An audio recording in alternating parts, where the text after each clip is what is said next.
ठीक है सर, आपने अभी बीते दिनों ट्वीट किया था, आपने मुद्दा उठाया था कि राम मंदिर में चंदे की चोरी हुई। हालांकि वहाँ पे जो ट्रस्ट के लोग हैं वो इस चीज़ को नकार रहे हैं, सरकार के मंत्री कह रहे हैं कि आप गलत आरोप लगा रहे हैं, लेकिन इस सबके बीच में तमाम पत्र भी दिखने को मिले।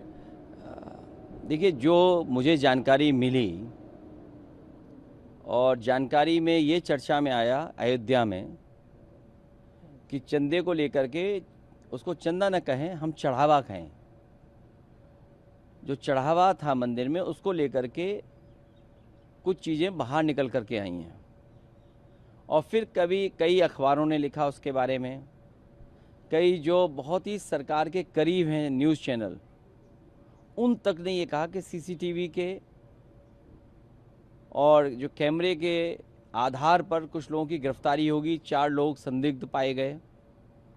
तो आखिरकार डबल इंजन के वो दूरबीन और ड्रोन कहाँ हैं? दूरबीन और ड्रोन काम कर रहे होते डबल इंजन के, तो ये हमें भी कुछ कहने का मौका नहीं मिलता। और आखिरकार ये गिरफ्तारी की बात आई और फिर पलट कौन गया, और जो जिम्मेदार लोग हैं वो आखिरकार क्यों स्टेटमेंट अपना बदल रहे हैं? इसके पीछे कोई ना कोई ऐसी बात है जो छिपाई जा रही है। कौन लोग हैं जो दबाव बना रहे लखनऊ से कि ये खबर न छपे, ये स्टोरी न चले? आपके तो मित्र होंगे पत्रकार साथी वहाँ पर, जिन अखबारों ने ये खबर छापी और जिन टीवी चैनलों ने ये खबर चलाई, उनके पास कहाँ से फ़ोन गया? क्या लखनऊ से फ़ोन गया कि नहीं गया? और आखिरकार लखनऊ वालों की चुप्पी क्यों रही? उसका कारण क्या था? हमें कोई शिकायत नहीं है, लेकिन प्रभु श्री राम, मर्यादा पुरुषोत्तम राम, और इतने पवित्र काम के लिए अगर चंदा चढ़ावा या चढ़ावा में चोरी होगी, चढ़ावा में चोरी होगी तो शिकायत तो होगी, जायज़ है, क्योंकि विपक्षी पार्टी समाजवादी पार्टी है। और हमें भारतीय जनता पार्टी के लिए क्या नहीं कहते हैं? भारतीय जनता पार्टी वाले अपना भी चेहरा आईने में देखें कि जब उन्हें मौका मिलता है तो बताओ क्या क्या शब्दों का इस्तेमाल करते हैं। इसलिए मैं धन्यवाद देना चाहता हूं उन लोगों को जिन्होंने हमें ये जानकारी दी कि वहाँ पर चढ़ावे को लेकर के आपस में मनमुटाव है, शिकायतें हो रही हैं और एफआईआर दर्ज कराने तक की बात चल रही है। वहाँ के जिलाधिकारी, वहाँ का प्रशासन, वहाँ के आम लोग इन बातों को सब जानते होंगे, चाहे सरकार के दबाव में चढ़ावा चोरी पर कुछ ना बोलें। सर, इलाहाबाद हाईकोर्ट की इलाहाबाद बेंच ने आज एक बड़ा फैसला सुनाया है। उसमें कहा है कि शांति भंग में क्या और इस तरह के अगर कोई फर्जी मुकदमे करता हो, किसी को फर्जी जेल भेजा जाता है तो पुलिस पे कार्रवाई होगी, 25,000 रुपये उसके वेतन में से कटेगा जो गलत तरीके से जेल भेजेगा। अगर ये हाई कोर्ट का आदेश का इम्प्लीमेंटेशन हो जाए तो सरकार मालामाल हो जाएगी। सरकार के हाई कोर्ट के फैसले का अगर पालन करेगी तो सरकार का खजाना मालामाल हो जाएगा, क्योंकि पूरी सरकार फर्जी मुकदमा दर्ज कराने में, फर्जी फंसाने में, फर्जी बोलने में, फर्जी आंकड़े दिखाने में, फर्जी आंकड़े तैयार कराने में, इसी में चल रही है। अगर ये हाई कोर्ट का आदेश इम्प्लीमेंट हो जाएगा तो सरकार का खजाना अपने आप भर जाएगा। सर, मुख्यमंत्री ने आज अपने अभिभाषण में लैंड जिहाद और लव जिहाद की बात करी और कहा कितना ज़रूरी है हमें इसको रोकना, अपनी सभ्यता को बचाना, तमाम इस तरह का आज उन्होंने लखनऊ में अपने बयान में जिक्र किया। हमारे मुख्यमंत्री जी भी अजीब हैं। लव से प्यार नहीं, उन्हें लैंड से प्यार है। आप गोरखपुर में पता कर लो सबसे ज़्यादा रजिस्ट्रियाँ किसकी हुई हैं, तो उन्हें तो ये बात नहीं कहनी चाहिए। और फिर धार्मिक कार्यक्रमों में, हमारा जो धर्म है, जो सनातन धर्म है, सनातन धर्म हमें जोड़ता है, सनातन धर्म हमें प्रेम का रास्ता दिखाता है, सनातन धर्म हमारा एक दूसरे को, भाईचारे को बढ़ावा देता है, सनातन में सबसे बड़ी बंधुत्व है। इसीलिए मैंने कहा कि बंधु राष्ट्र बने, और सनातन सत्य का रास्ता है। तो जो सरकार के मुखिया हैं वो सत्य का रास्ता नहीं अपनाते, उनके पास सत्य का रास्ता नहीं है। सर, प्रधानमंत्री मोदी के 10-12 साल पूरे हो रहे हैं। नेहरू के बाद अब तक सबसे लॉन्गेस्ट सर्विंग प्राइम मिनिस्टर का खिताब प्रधानमंत्री मोदी को मिल रहा है। खिताब तो उन्हें बहुत मिलेंगे। अगर मेरे साथ अभी पेट्रोल पंप पे चलो आप, तो शायद आज़ादी के बाद इतना महंगा डीजल पेट्रोल कभी नहीं बिका होगा।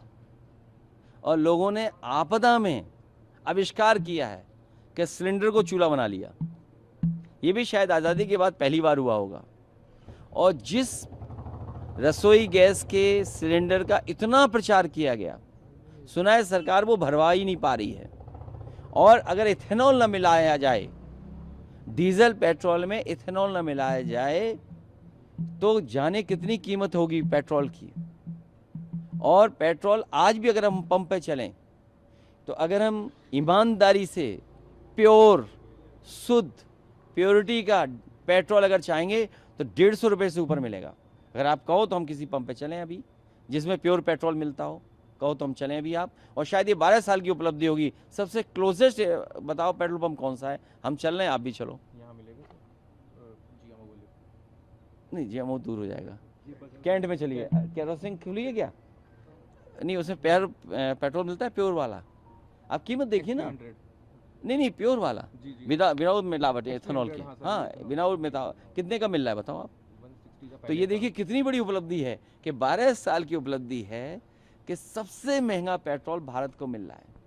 और सच्चाई तो ये है कि हमारी विदेश नीति फेल हुई है। विदेश नीति अगर हमारी अच्छी होती तो शायद आम जनता को इतना महंगा डीजल पेट्रोल नहीं खरीदना पड़ता, इतनी गैस की किल्लत नहीं होती।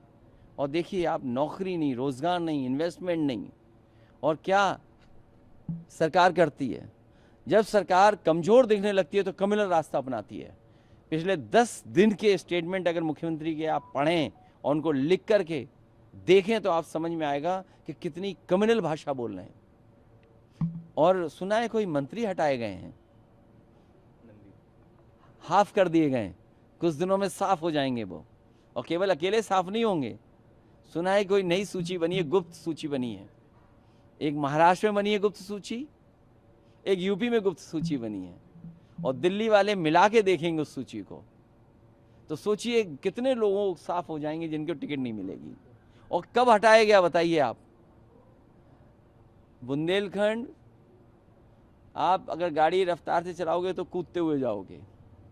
समाजवादी पूर्वांचल एक्सप्रेसवे पे चलोगे तो वो क्या बोलते हैं, झूले की तरह आप चलते जाओगे।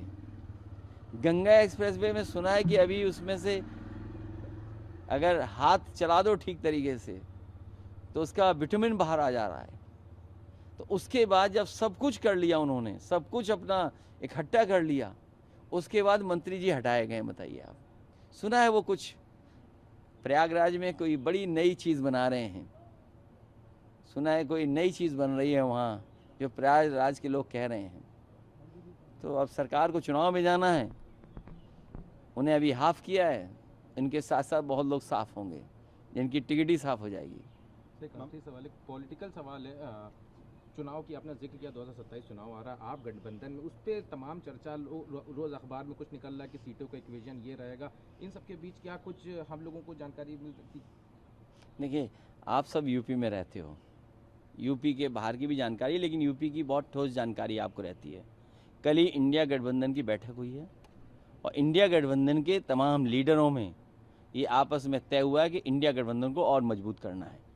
तो इंडिया गठबंधन तभी और मजबूत होगा जब यूपी में भारतीय जनता पार्टी का मुकाबला